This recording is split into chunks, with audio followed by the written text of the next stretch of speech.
Welcome to Focus Today. Steve Johnson here with you, along with Patrick Doyle from Veritas Counseling. Good to see you again. Good to see you. Where are you guys based out of now? Jacksonville. You are? Yeah. Didn't you move once? We did. A long time ago?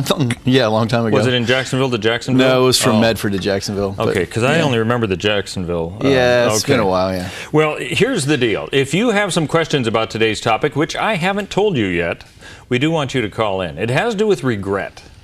All right?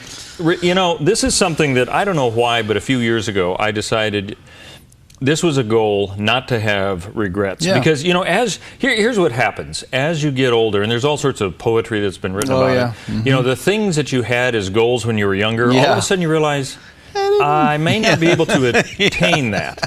Or a relationship that you had that you have not made well. Yeah.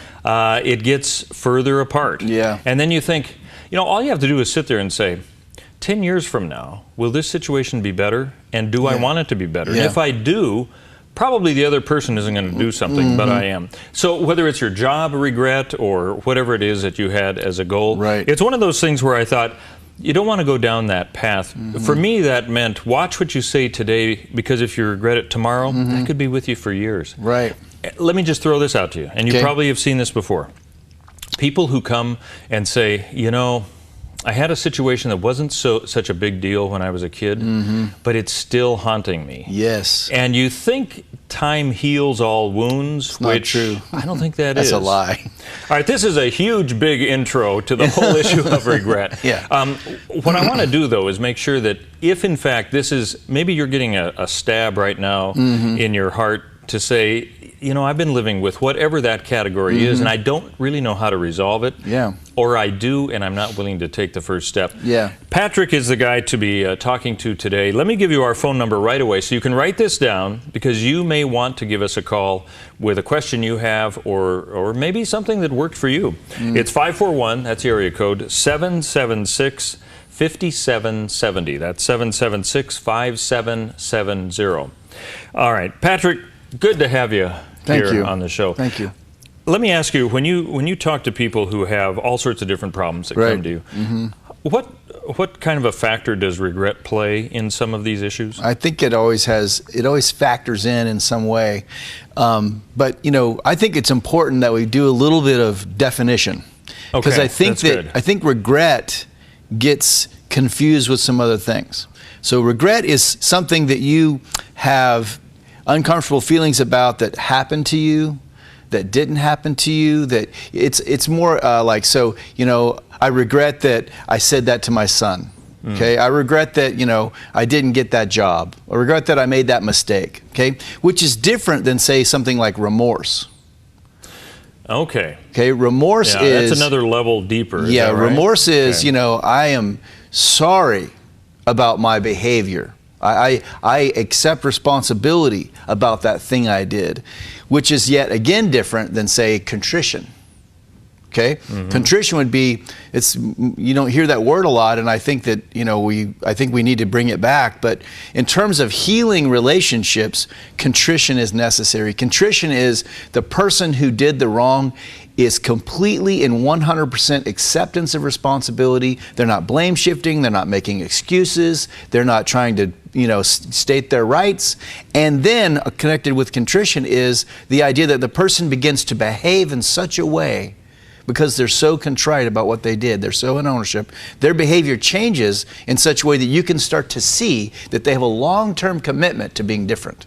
Okay? So, and I see a lot of people in relationships that are damaging that are with people who have never really been remorseful or contrite. And so they just stay in a cycle of hurt. Okay? So until the person harming you gets to that place, you're pretty much going to just keep encountering pain until that person recognizes it. Now, those things are separate from regret. Okay, now, so I just want to have a little bit of distinction. So, like, one of the things that inspired this for me was I went to a memorial service on Saturday of David Sprunger, local musician, worship leader, Christian, great guy. I mean, then it was at Mountain Church. Mountain Church was full, you know, 700 people. And so that says something about a person, right? Yeah. And One of the things that I kept hearing, and all of his children got up and gave testimony, his wife, his niece, it was amazing.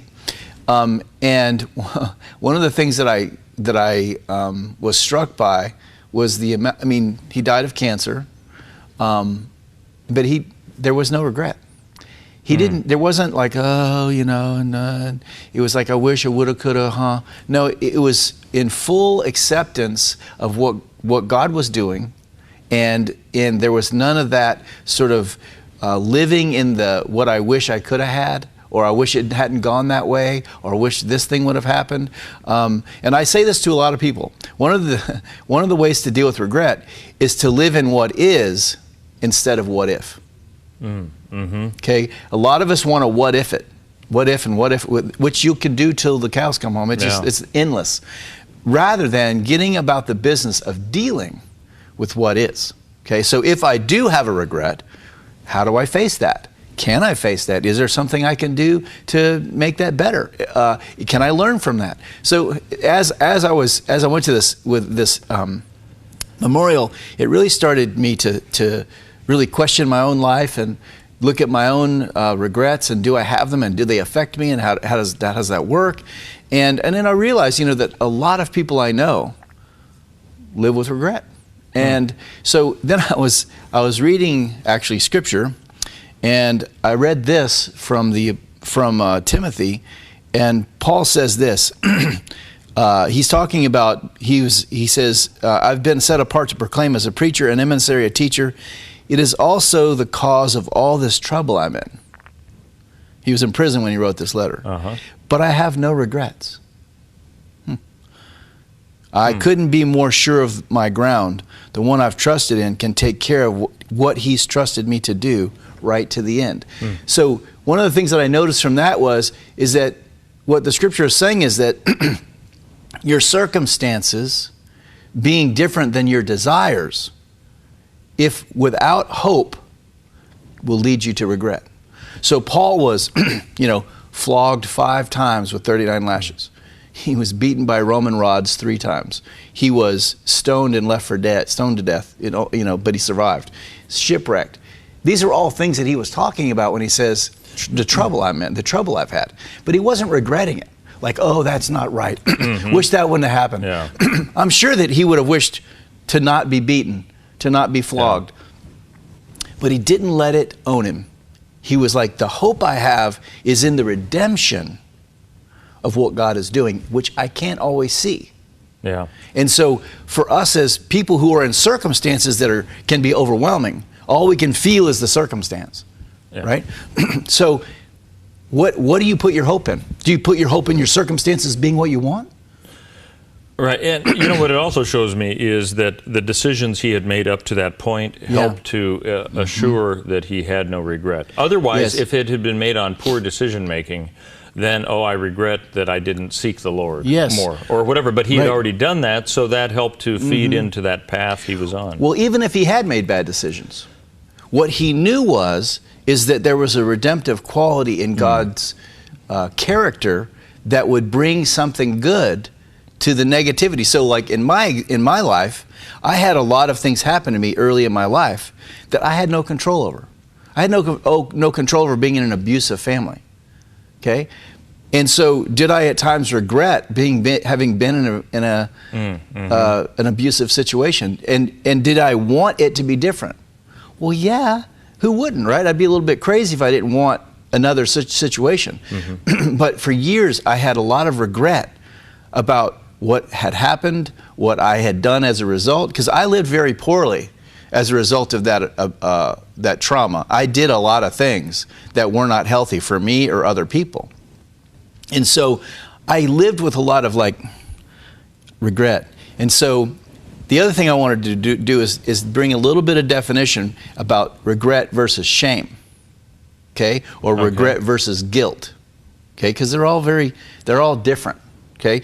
So guilt is I go to the store and I steal some candy and I get caught. Are you guilty? Yes, I'm guilty of that reality. I did that thing. Okay, now guilt can be positive in a sense that it's correcting you, Or guilt can be very negative when someone is using guilt to control you, right? And so a lot of people have guilt that kind of morphs into regret because they're in relationships where people are putting guilt on them, which then creates, a sense of inadequacy and regret about who I am and those kind of things. Shame, on the other hand, there's, again, a healthy side of shame and there's an unhealthy side of shame. If I go to the grocery store and I steal some candy and I get caught, I'm ashamed of my behavior. It's the wrong thing to do, right? And that's an appropriate response. But what happens, I see a lot of times, is people have what we call toxic shame. So toxic shame is very different than normal shame, because instead of it being something that helps me correct my behavior and know that I'm not in the right place, toxic shame is a message of it's not just that I stole the candy and I did something wrong. It's like, you're a terrible person. You're no good for nothing. No one's ever going to love. It goes into a whole nother level, okay? And so when somebody has toxic shame, you'll see them behave in I always see the result of toxic shame is people live in a self-destructive pattern. And self-destructive pattern doesn't just mean something like drug abuse or, suicide. It's isolation, overeating, gambling, pornography. You can do a lot of things, working, religion. You can do a lot of things in a damaging way, right? Yeah, a whole lot of things that people may not initially identify with the regret and where that came from. Right. So there's all these things that are in play, and what I'm trying to help people do is define the regret from the other things. And it's a little tricky because, it's somewhat context specific. Yeah. You know what I mean? So, but it's a good thing, I think, for people to look at. If you're living with regret, what is that doing to today? And you mentioned it in the opening statements you made, which is that, I don't want yesterday to be in my today. Yeah. And have it control. The bad part of it all. Yeah, have it control me. Right? So, one of the things that I think is important for people as it relates to regret is to get some of it on paper. Because in your mind, there's all these things firing off and connecting, and what about, and I don't know, and because, and so I think it's really important to sit down and write what you believe your regrets are, okay? And then back up from it and be like, well, okay, is that something I had any control of? Is there something there that I need to deal with? Or is it something that happened to me that I can't control? And you start to get some separation, right, from those things. And then we can start a process of unfolding or having a strategy for what we're gonna approach. But if it's all convoluted in your head, guarantee you're not gonna get very far. All right, we're gonna be continuing our discussion with Patrick Doyle from Veritas Counseling. You can be a part of the discussion. Let me give you that number. It's 541-776-5770. That's 776-5770. More with Patrick coming up on Focus Today. Hi, I'm Paulina, and I work at the Dove TV. Did you know that when you support the Dove TV, you have a profound impact, not only in our community, but around the world? It's your continued support that takes the inspiration and hope in the programs we produce and makes them available to the thousands of people who are watching these videos online every week. Help bring encouragement and hope to our valley and beyond by making a secure online donation today at our website, thedove.us.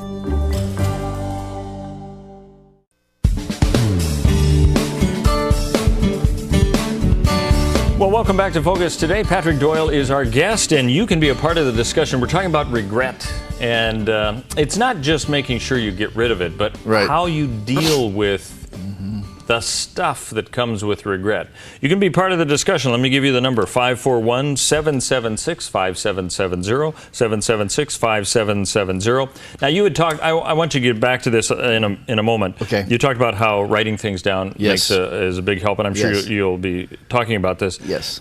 Regret, we think of as a negative situation, regret. It's a thing you don't want to have. Right. But if you have it, is there a positive way that somehow regret can be a part of a person's life? Well, if you deal with it, yes, because it might be a way for you to be signaled that, oh, I'm holding on to that, or I'm ruminating about that thing.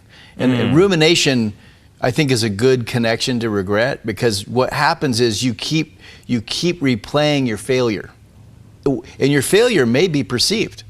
It may be your perception that you failed. Somebody else might not see it that way, right? So, and the other thing about, the reason why I talk about writing is because your own perception of it is part of the problem, maybe. So you get it on paper where someone else can see it, and then you can get somebody else's perspective on that. And, you know, it may end up that, yes, what you did was inappropriate, or what that person did to you, or you losing that job. But, you know, for example, years ago, I was in a position where I was the director of an agency, a drug and alcohol treatment agency. And long story short, I got let go. Found out later that there was some, you know, behind the scenes stuff that was, you know, being done and wasn't in my favor, and people were, in essence, lying. And I got let go, and I had been the golden child in that organization. I was like on tap to be the CEO, and Whoa, you know, the guy that was running was like, "You're going to be the guy," and all this stuff. And I remember when I got let go, just being like so full of regret, like I lost what I thought I was needing so badly, because that was going to be my job, my career. I was going to be able to become, you know, the CEO. And now I don't see that as a bad thing. In fact, now what I see is I want to send them a thank you card for letting me go. Because you've got some sort of a hindsight or time view of looking back on it. At the time, it seemed like tragedy. But if it wasn't for them letting me go, I would have never started my own counseling practice. And I would have never met Perry. And I would never be on the TV and radio. We wouldn't be talking. We wouldn't be talking. We just have dead air. That's right. Right now, we just have silence, and we don't want to have that. Well, glad that you got fired, Patrick. Exactly. But you see what I'm saying? But see, that's what I'm saying. I could look at that very differently. Like that was a tragedy. Those people wronged me. And I did feel that for a while. That's so hard to get that perspective there. Yes. And so this is what I'm talking about. This is what Paul is mentioning, is that it's the redemptive quality of God's work that allows a circumstance to be in your favor ultimately. But if you hold on to the outcome, your outcome, which is, you know, short-sighted at best, you're probably going to live with a lot of regret. Because when was the last time when you and I could control things? Let's see, what time is it? Yeah, right. And in my book, control's a myth, right? Because if I was in control of things, I wouldn't be talking to you right now. I'd be scuba diving in Fiji. Well, I like the way you think. Right. And evidently, I'm not in control, because I'm not even in danger of that happening. That shows how out of control you really are. Exactly right. I don't have control. And so, but you see, when you function in such a way that you think you're supposed to have it, you see how you could have a lot of regret. Yeah. You know, when you're in the middle of it, it's very hard to get that perspective. Yes. That's for sure. So it's almost like if there's a way you can intellectualize some of the regret. I'm not talking about emotional abuse and regret that you have that way. Yeah, but the kind you're talking about, if one could kind of put that at bay to say, you know what, I don't have the whole picture here, and this is painful. I'm not going to deny it, but I have to also realize there's bigger stuff going on than just what is all about me. That's right. Really. And so the other thing that gets connected to this, Steve, is the process of forgiveness. You know, so in Paul's situation, he had all kinds of harm at the hands of other people that was completely unjust. He's being beaten for, you know, telling people about Christ, right? Well, is he going to hold that against him? If he holds it against him, how's that going to affect him? Right. You know, if he holds it against him, I guarantee you he's not going to say, I don't have any regrets. He's going to be saying, those people are bad and I want to get them. Right. And so in a situation where, like, I got in my mind, I got mistreated, right? How do I handle that? Do I hold on to that and say, you know, until justice comes to that, there's not going to be any relief for me? I can't do justice, you know. And I think about this. I tell this story a lot to people. Is that when I was a kid, I was 11 or so. I went to the library and I researched how to poison my dad. Yeah, I remember you talking about that before. Because I was tired of the abuse. I wanted it to stop. Now, if I had done that, I didn't, just so you know. If I had done that, would that have been justice? No. It would have been more harm on top of harm. It would have brought no justice. It would have just ruined my life, right? So I had to go through a process over time, and I really believe this. Forgiveness of those things is not an event. It is a process. And I believe forgiveness is not something you muster up. It's something God grants you over time. And ultimately, in my opinion, Forgiveness is about justice. You know, and I'm glad you mentioned that, because you'll find people who it could have been a relative, their son, their daughter who was killed by somebody, and they will be forgiving of the person. And we do think of it as an event, like, okay, now that's over with, and we all get on with our life. Right. But it's, I think your context of saying, no, I am forgiving you. Yes. As if this is an ongoing, it doesn't have a beginning and an end. It's a continuity. And so the way I like to talk to people about it is like, when somebody harms you, it creates an open wound in your soul. Okay, they cut you, let's say. Okay, and so you ever seen a cut instantaneously heal aside from a Star Wars movie? No, I was going to say Star Trek. Star Trek, yes, that's right. That's right. So, well, since that's not really real, Steve. What? No, I hate to break it to you. So, you know, a cut doesn't instantaneously heal, it goes through a process. Yeah. And so getting to forgiveness is taking an open wound to scar. So, and if you can tell if you're in unforgiveness by how the event affects you. So if you poked my open wound, I would have one reaction. And if you poked my scar, I would have another. So when somebody, when I think about my dad, or I think about the events in my past that are healed, I don't react. Okay, but if that wound is open, you're going to see some sort of reactive behavior out of me. And so that's the other thing I would encourage people to look at, is that what causes you to be reactive? Well, and I'm thinking that could even be happening today. Somebody who's going to work and they realize, I've got a co-partner, a co-worker who acts rationally in so many cases, but every once in a while just flips out for no real reason. Apparent. Yeah, that one can see, right? And you're thinking, I don't, you know, kid gloves, you kind of just dance around it and everything, without realizing, oh, there's something that could be much more serious that has gone on in that person's life. And generally that's true. People who are, what we call it, being triggerable, you know, something happens and you get triggered. And when I was triggered, and I think that people who have experienced this will understand, you don't have much control over it. I mean, when I got triggered, I was 2 miles down the road before I could really even regain control, because it's such a visceral internal reaction. It's not something I even want, but it happens. And so guess what that can cause? That can cause me to do things that then I regret. Yeah. And does a person identify that, who is the triggerable person? And that's one of the reasons why I'm bringing it up, is because I think a lot of times what I hear people say is that I don't know why this happens to me. Oh. There must be something wrong with me. I can't control myself. I don't know why I get so angry. I don't know why I get so sad. I don't know why I want to isolate. I don't know why I want to go get drunk. And what I try to help people see is that, look, there's a reason why you're doing that. You know, every behavior has a reason, right? So are we willing to take the time to look at it? And, you know, a lot of times it's uncomfortable. And when I was coming out of my trauma, I didn't want to look at it. I've been hiding from it for years on purpose.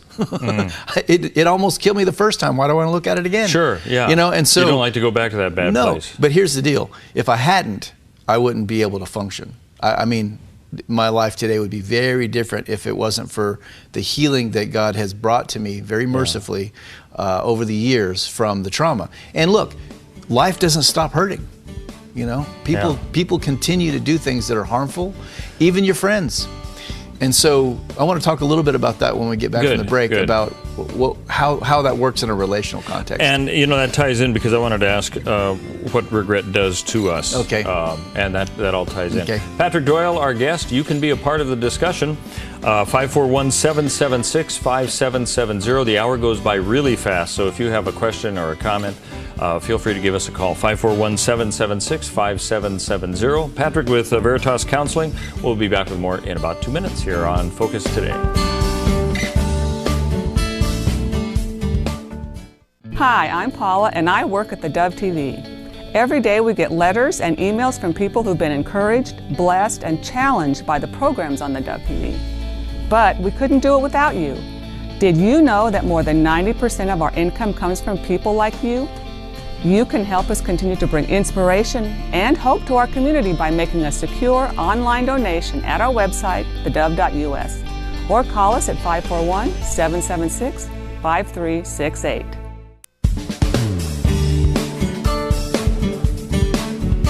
Welcome back to Focus today. Veritas Counseling is the place this guy is from, but he's also here quite often. Patrick Doyle, good to have you here. Thank you. We're talking about regret and not just how do you get rid of it real fast, you know, kind of like the I wish. The drive-through window. Wouldn't that be nice? Wouldn't you love to have that, a drive-through window? Dude, if that was possible, I'd be doing it. I think we should do it. You drive through the first one and say, what's your problem, sir? I've got regret. Okay, drive up to the next window. And then you get it, and within 5 minutes, it's all fixed. We just hand them a bag of cocaine, and they're fine. Well, the way laws are going in Oregon, that could be a future situation. Let's hope not. Because it's funny, but you bring it up as, well, we all want a shortcut. Yeah, make it quick, and I've got to be somewhere. Yeah. So can you fix my problem? And here's the deal: I want out of this pain.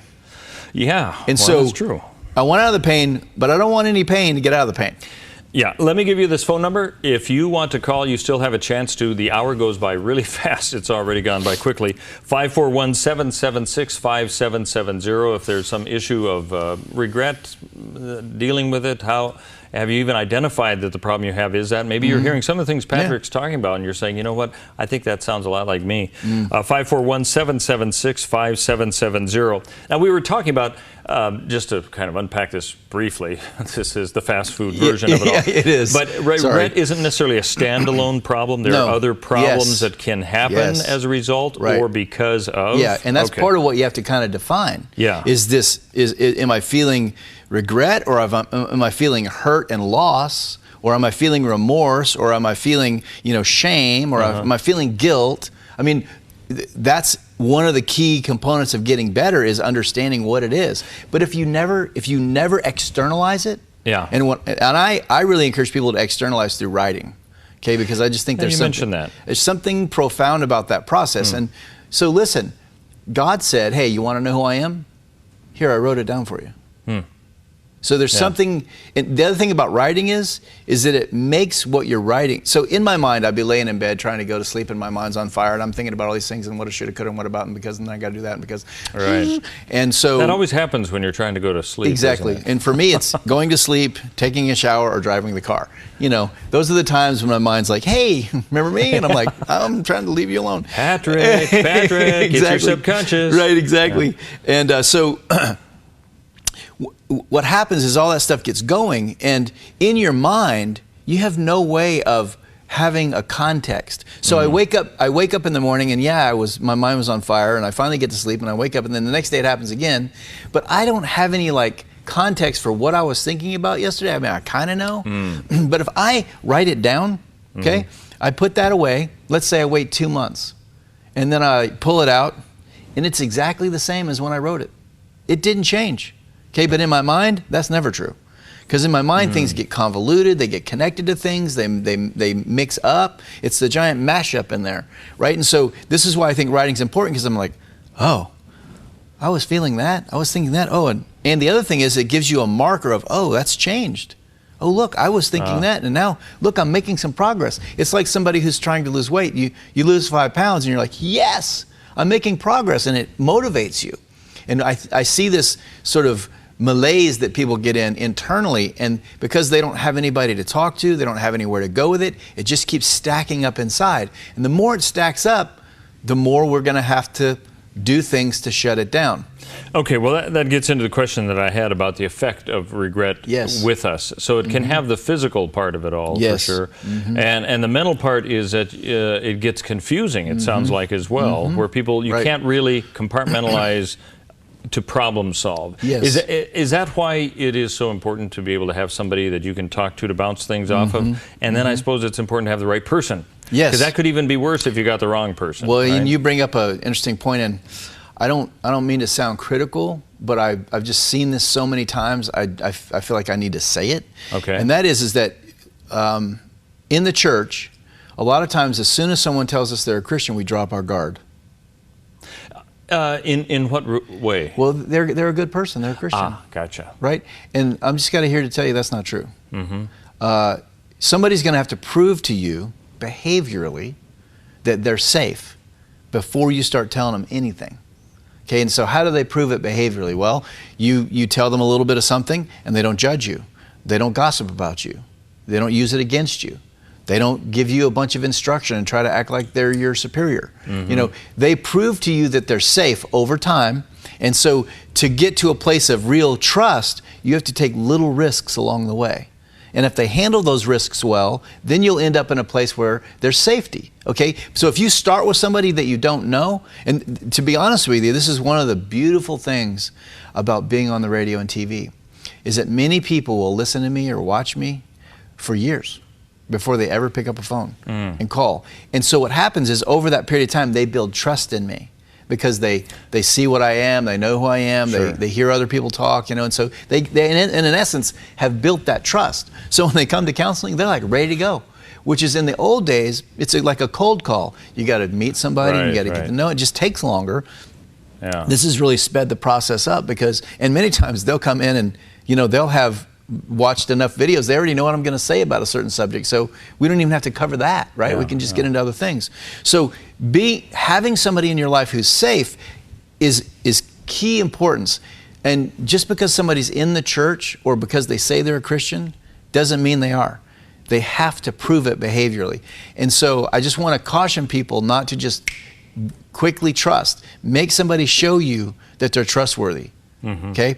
And on an emotional level, particularly. So once you have that, then yes, it's invaluable. And this is one of the things that, you know, I think that we as a culture are losing at a really rapid pace because we have the sense of connection via social media, but it's not legitimate at all. Because one of the things I notice about social media, and particularly the comment section, we talked about this before, but because there is no actual relationship, people say things that they would never say in the context of a relationship. So if I see you post something and I have an opinion about it, my relationship with you would come into context about what I'm going to say. Oh, I don't want to say that. That would make Steve, that would hurt Steve, or that would not be a good thing, or I don't want to cause him harm. But if I don't know you, but you're on my Facebook page, I can say whatever. You know, and besides, you know, I can say it, and I have complete anonymity because, I mean, not anonymity, but I'm indemnified because what are you going to do? Right? Write me back, you know? And then I'll write you back. Exactly, and there we go, we're off to the races. So, you know, that relational context is one of the things that I think is, the lack of it, is one of the things that I think is hurting our culture more than anything, because people don't have an actual safe place to go. And it's tragic, in one sense, that they have to come to me. All right, we're talking to Patrick Doyle. He's with Veritas Counseling. We're talking overall, the issue is regret, and you can see it kind of hits in a lot of areas. Our number is 541-776-5770, and we have a person who has called in this morning. Hello, what's your question? Hello, are you there? Yes, I'm here. Hi. Hi, Patrick. Hi. I chose to be anonymous today, but you may recognize my voice. We've talked before. Yes, I recognize you. Yes, talking about regret and remorse, it's interesting you're talking about this today. I have really been in a state of repentance in the past few weeks, recognizing in my own life how I had covered lies and abuse for my husband, also blinded me to reaching out to others in the family, sister-in-laws going through similar things, who some may have even lost their way with God. And I'm just recognizing this and seeing this, and just felt like I want to call in. And if anybody's listening today, and you know there are things you are covering, you're trying to make things look good, you're trying to save the family name, all for the sake of looking good, it's not worth it. When you have family where the men are really in church, they really look and sound religious. I mean, it's interesting you mentioned social media. On social media, putting a lot of scripture verses out there. Yet at home in private, they tell their husbands, I own your body. You have to do anything for me in bed that I tell you. I can do anything to you I want. And they sin against the soul of their women. Yet they're so religious. I'm just in so much repentance and remorse, and like, God help us all. Well, thank you for your testimony. I think what you're talking about gets into a very deep level of reality when you've lived in a system of control and manipulation and abuse. You know, it's like waking up from a bad dream when you start to see what it really is. Did you have that experience? Yes. Mm-hmm. And it didn't happen in a day. Yes, right. By the grace of God, you know, godly counselors coming to my life, speaking truth from the Word, helping me to connect with God and ask, what does God say about this? What does God want? Right. And that it's more important to follow that than it is to look good or make your marriage look good. If that makes sense? It totally does to me. I'm glad that you're moving forward and out of that. How has regret played a role in that?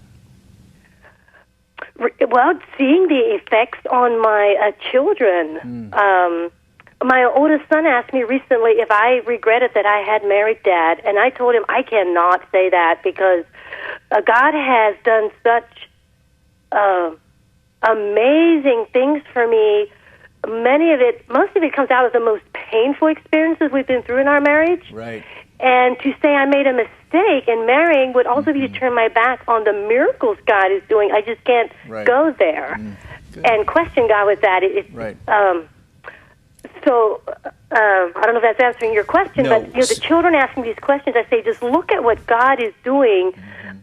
We may make wrong choices or poor choices, or I said back before we were married, there were things I saw and concerns I had. I should have done something about that. Right. It could have called your dad to accountability before we were married. Right. And so there, yes, I regret that. But I am not stuck on that. Good. I have moved beyond that, and like there are things I learned in a very painful marriage that I don't know how I could have learned without having been there, because I would have been too prideful of what a good family I come from, what good people we are. Right. So you're seeing the redemption of that evil that was done to you.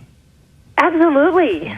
And that's one of the things that helps regret heal, is you see that God is doing something redemptive, even though if you had more knowledge, or you would have been a different person or whatever, maybe you could have avoided it. But none of us can get out of the difficulty of life. So we're either going to regret it or we're going to see it as redemptive. And so I hear in what you're saying just that really strong hope that you have, even though it's difficult. And that's part of what I wanted to help people see today. So I really appreciate your testimony. Thank you. And if I can just encourage those who are out there who feel stuck and hopeless, like you said, go somewhere where you're safe. Don't stay there, because it will cost you. It costs your children. Yeah. We don't have time for that today, but as you know, it has really deeply hurt the children.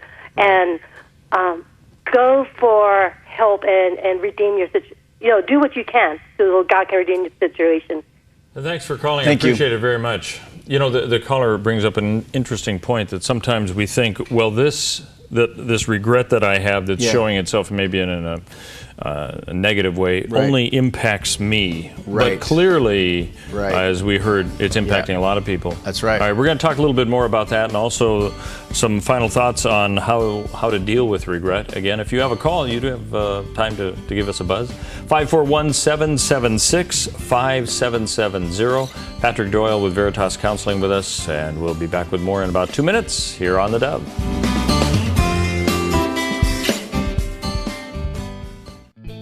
Hi, I'm Daniel and I work at the Dove TV.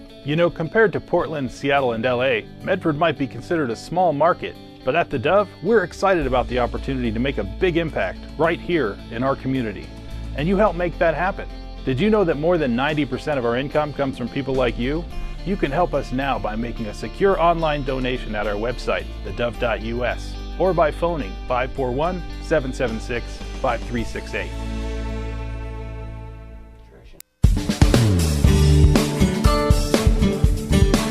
Welcome back to Focus Today. Steve Johnson here with you, along with Patrick Doyle from Veritas Counseling. And the issue that we've been discussing is dealing with regret and kind of the, well, I don't want to say necessarily ancillary. That sounds like it's secondary. That's not it. But the spin-off effects that can be had because of that in the family, as we just heard from a caller on all of that.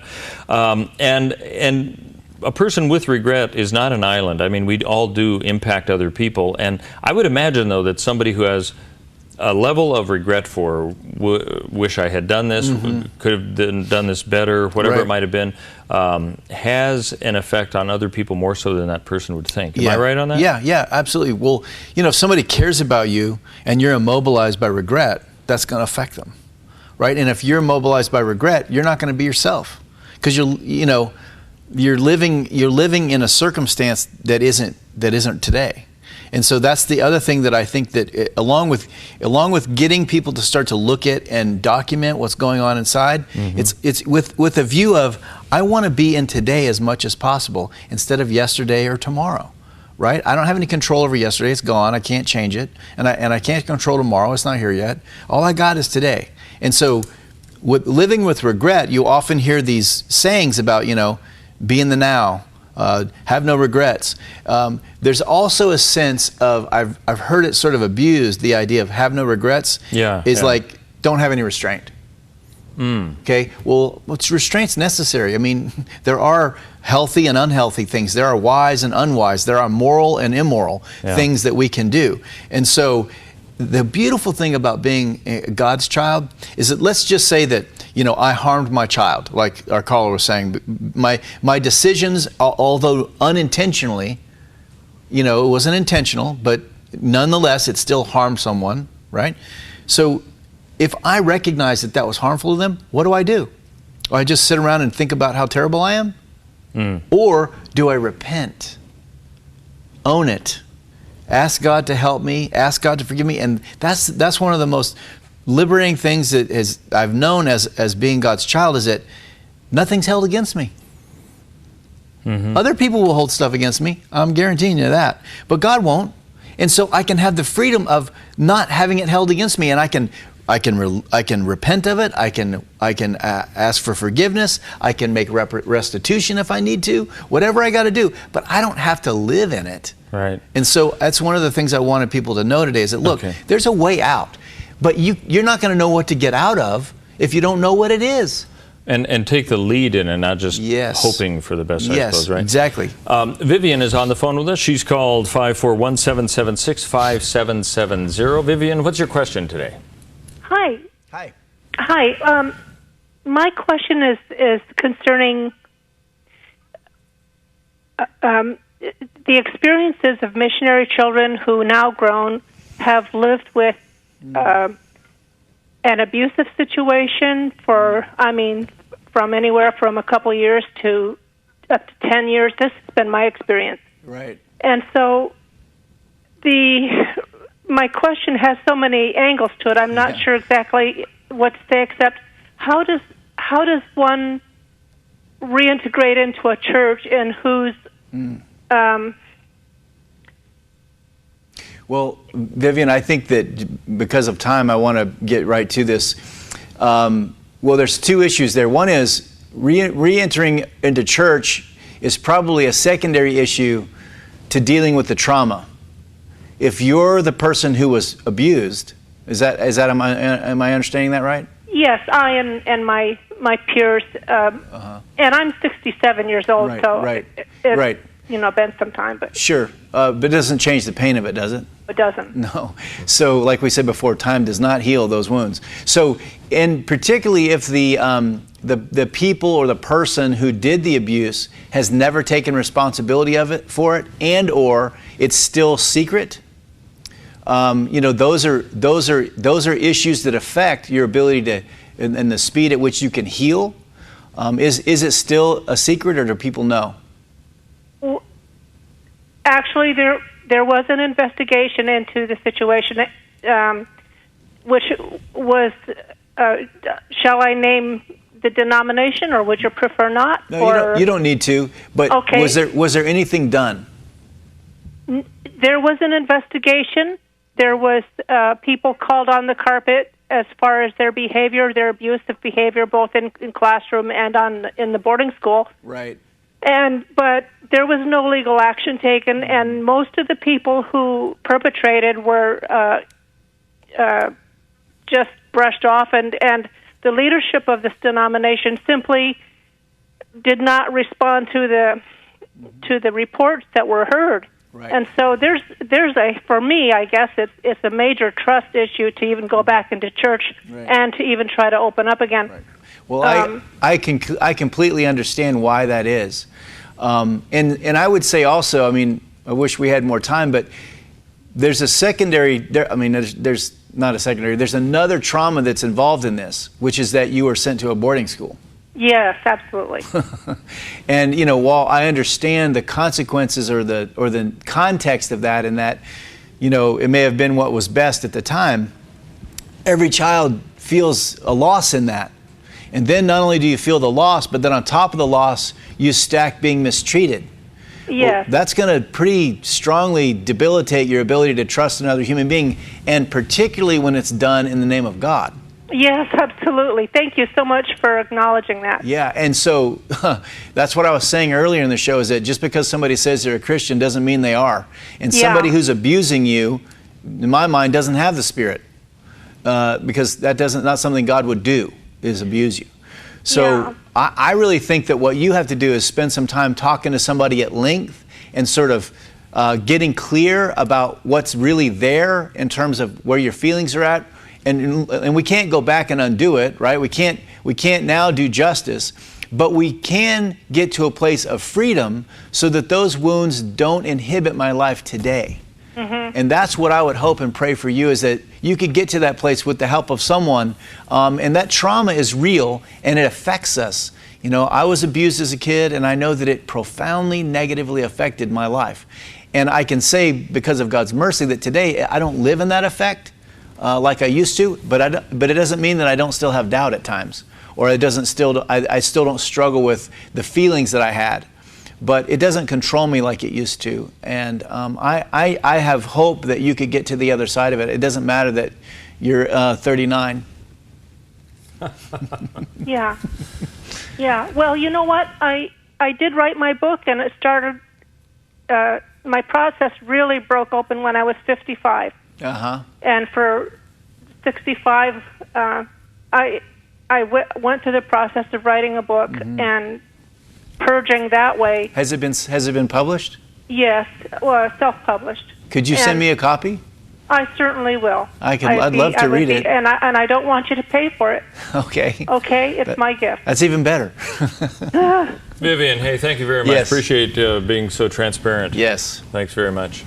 Well, Vivian kind of has done in a formal way what you suggested, exactly, and that's writing it down, because you can get that view of clarity. I'm becoming more of a convert all the time. Every time that you say to do that. And I suppose a lot of people come to you for counseling. Yes. You have them do that, and they're probably saying, well, I don't know what good this will do. Right. And then they find out. It opens up a whole bunch of stuff. Yeah. And then I think one of the reasons why people don't want to do it is because it's going to open the box. Oh. And they don't want to. I mean, that's why I didn't want to do it. Yeah. That's why I resisted. And so I don't know that anybody ever does it without some resistance. So it's even with themselves. Oh yeah. Really, I mean, I can't tell you how many times people come, well, I didn't write anything. I'm like, that's okay. You'll get there. And it just takes time. And I strongly believe this, Steve. People talk about, well, I should be there by now, or how come it's not going any faster? How come I'm not getting better quicker, or whatever? And I really believe this, that God, the reason why you're not healing faster is because of God's mercy. He doesn't let it go any faster than you can handle. But if I had control, I'd be healed today. Yeah, right. But that would probably implode me. Yeah. So God, in His mercy, lets it take what it needs to take. And remember, He's got forever, so He's in no hurry. Yeah. And I think, as we talked about earlier, we are so close to the situation, we can't get the perspective of how time plays a factor. That's in all right. That. So absolutely true. Patrick, thank you.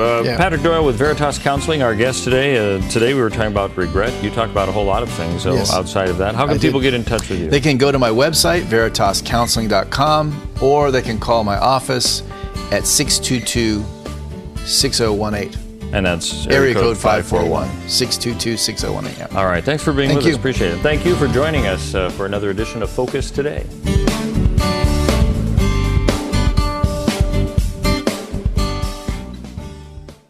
Hi, I'm Jim, and I work at the Dove TV. Every weekday between 6 and 8 a.m., our award-winning news and sports team bring you the best morning show around. It's live, it's honest, and it's a whole lot of fun. And you help make it happen.